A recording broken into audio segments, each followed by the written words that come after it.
ఇప్పుడు మన festival season start అయినప్పుడు ప్రతి ఒక్క ఫెస్టివల్కి ఒక పద్ధతి అనేది మనం పాటిస్తాం.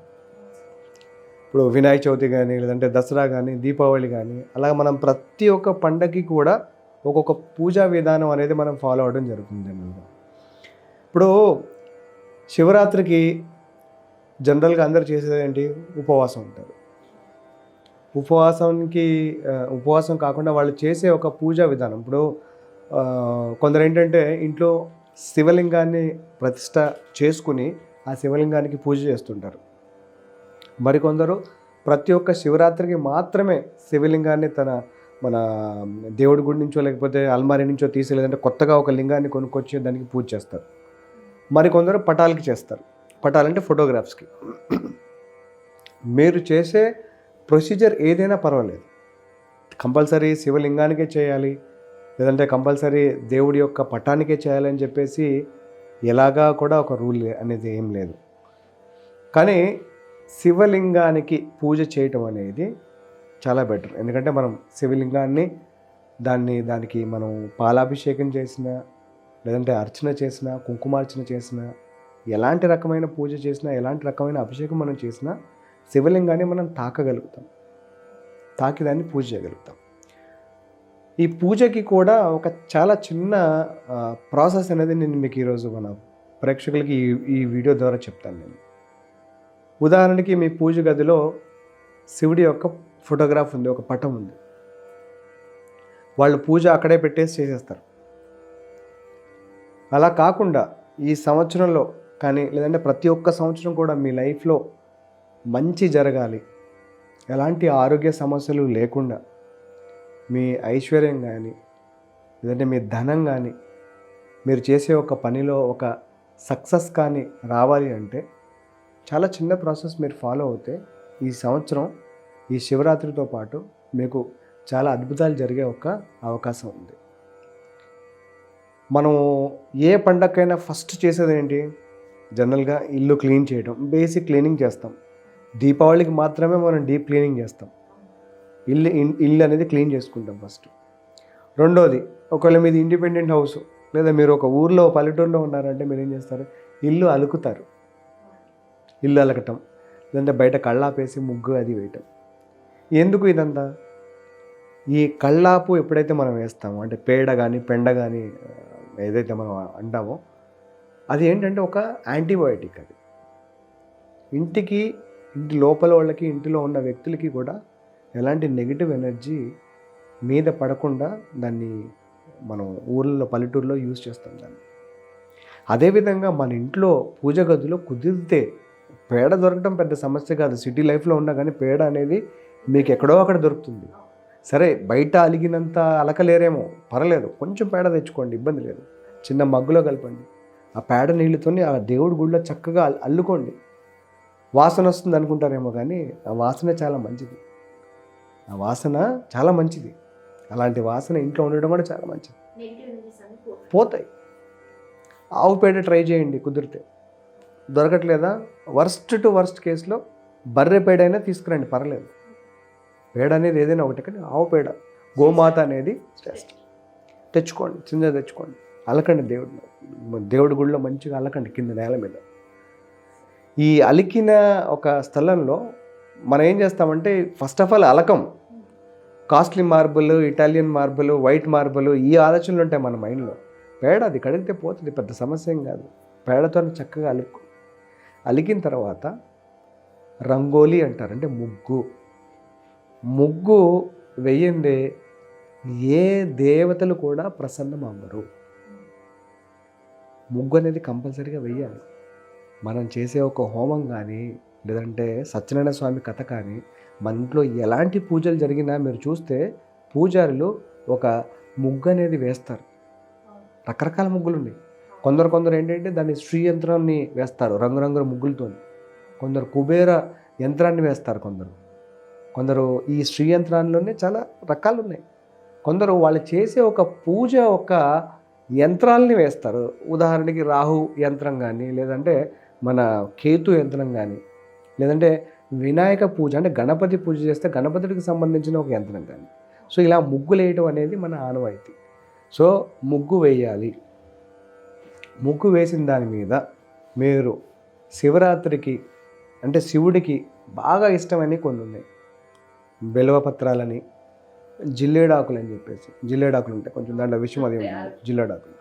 జిల్లేడాకులని, బిల్వపత్రాలు ఎక్కువగా తీసుకోవాలి. అదేవిధంగా మీరు చేసుకున్న ప్రసాదం ఏదైనా కావచ్చు, మీరు చేసుకున్నది పరమాన్నమో, పులిహోరో, పాయసమో ఏదైనా కావచ్చు, ఏ ఒక్కటి కూడా మీరు ఎంత గొప్పవాళ్ళైనా సరే, కొందరు ఏం చేస్తారంటే వెండి పళ్ళల్లో పెడతారు, లేదంటే స్టీల్ పళ్ళల్లో పెడతారు, రాగి పళ్ళల్లో పెడతారు. ఇలా కాకుండా మీరు కేవలం తమలపాకుల్లో పెట్టడం అలవాటు చేసుకోండి.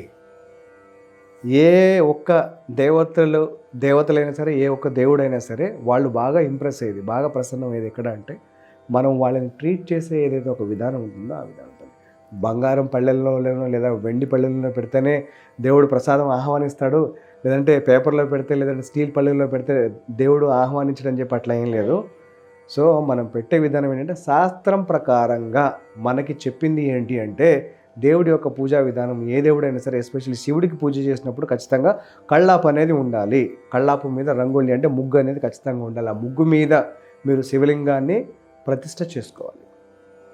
అండ్ శివలింగంలో చాలామంది చాలా విధంగా ఒక పొరపాటు చేస్తారు. ఆ పొరపాటు ఏంటి అంటే, ఇప్పుడు మన ఇంట్లో చేసుకునే ఒక పూజ విధానం, గుళ్ళో చేసుకునే పూజ విధానానికి చాలా తేడా ఉంటుంది. మనము తూర్పులో మనం దేవుణ్ణి పెట్టుకుని, మనం పడమర వైపు ఉంటాం, మనం తూర్పులో దేవుణ్ణి పెట్టుకుని మనం పూజ అనేది చేసుకుంటాం, పూజా కార్యక్రమం చేసుకుంటాం. అది మన ఒక పర్సనల్ లైఫ్ ఉంటుంది కదా, పర్సనల్ లైఫ్కి సంబంధించి, మన ఇంటికి సంబంధించి, మన ఇంట్లో ఉండాల్సిన పూజ గది ఆ క్రమంగా ఉండాలని చెప్పి శాస్త్రం చెప్పింది. అదే మనం గుడికి వస్తే, గుడికి దీనికి ఆపోజిట్. గుడిలో దేవుడు ఎప్పుడూ పడమరలో ఉంటాడు, తూర్పు చూస్తుంటాడు. అంటే సూర్యకిరణాలు దేవుడి మీద పడాలన్న ఉద్దేశంతో పెడతారు. 270 డిగ్రీలలో విగ్రహ ప్రతిష్ఠ అనేది చేస్తారు, ఏ గుడైనా సరే. ఆ విగ్రహ ప్రతిష్ఠ చేసినప్పుడు, ఎస్పెషల్లీ శివలింగాన్ని ప్రతిష్ఠ చేసినప్పుడు, శివలింగం ఒక దార ఏదైతే ఉంటుందో అది ఉత్తరముఖంగా ఉంటుంది, ఉత్తరముఖంగానే ఉండాలి. అదే శివలింగం మనం తెలుసో తెలియకో ఇంటికి తెచ్చుకుంటాం. ఇంటికి తెచ్చుకుని మనం చేసే పొరపాటు ఏంటంటే, అలా ఉంది కదా శివలింగం, అలాగే పెడతాం.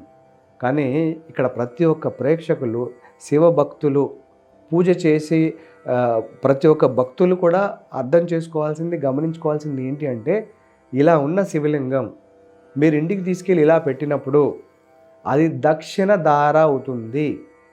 దక్షిణ దారలో ఎలాంటి శివలింగానికి పూజ చేయకూడదు. మనము లైఫ్లో లేనిపోని కష్టాల్ని మనం కొని తెచ్చుకుంటున్నాం పూజ ద్వారా. దక్షిణ మొహ శివలింగం దార అనేది ఉండకూడదు. దాన్ని తిప్పి, కుదిరితే దాన్ని తిప్పి ఉత్తర దార ఉండేటట్టుగానే మనం చేసుకోవాలి, లేదంటే ఈశాన్య ధార ఉండేటట్టు మనం చేసుకోవాలి.